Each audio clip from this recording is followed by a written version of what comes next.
Cinema के superstar Rajesh Khanna का निधन 18 जुलाई 2012 को 69 साल की उम्र में हुआ था। राजेश खन्ना की 14वीं पुण्यतिथि पर हम उनके बारे में कुछ खास बातें आप लोगों के साथ शेयर करने जा रहे हैं। तो दोस्तों, वीडियो में आगे बढ़ने से पहले प्लीज मेरे चैनल को सब्सक्राइब करके बेल आइकन को जरूर प्रेस कर दीजिएगा। तो चलिए दोस्तों, वीडियो को शुरू करते हैं। राजेश खन्ना ने डिम्पल कपाड़िया से शादी की थी। दोनों की 2 बेटियां हुई। हालांकि शादी के कुछ समय बाद दोनों अलग रहने लगे। उनके आखिरी दिनों में उनकी कथित गर्लफ्रेंड अनीता आडवाणी उनके साथ थी। उन्होंने बताया कि दिग्गज अभिनेता राजेश खन्ना के आखिरी दिन कैसे थे। एक पुराने इंटरव्यू में अनीता आडवाणी ने याद किया कि कैसे राजेश खन्ना की सेहत उनके जीवन के आखिरी सालों में बिगड़ गई थी और ये दावा किया कि उन्होंने खुद को मौत के लिए भावनात्मक रूप से तैयार कर लिया था। अवंती फिल्म्स के यूट्यूब चैनल पर बात करते हुए अनीता ने कहा था कि वो 1 साल में ही घुल गए। मैं उन्हें उस हालत में नहीं देख सकती थी। वो दिन भर रोते रहते थे। जब उनसे पूछा गया कि क्या उन्हें लगता है कि राजेश खन्ना ने खुद अपनी मौत को बुलाया था, तो उन्होंने जवाब दिया कि उन्होंने इसे बुलाया, इसे खुद ही बुलाया। अनीता ने यह भी बताया कि जब भी राजेश खन्ना नकारात्मक बातें करते थे तो वो अक्सर उनसे बहस करती थी, क्योंकि वो नहीं चाहती थी कि राजेश खन्ना उम्मीद खो दें।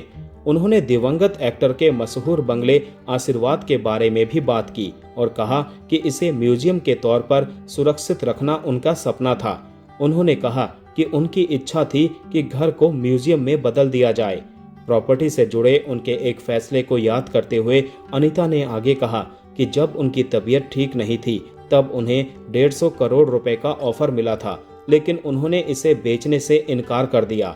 उन्होंने कहा कि मैं इसे म्यूजियम बनाना चाहता हूँ। वो चाहते थे कि वो म्यूजियम 100 साल तक चले। उनकी मौत के बाद बंगले को गिराए जाने के बारे में बात करते हुए उन्होंने कहा कि जब घर गिराया गया तो मैं भी उसके साथ ही मर गई।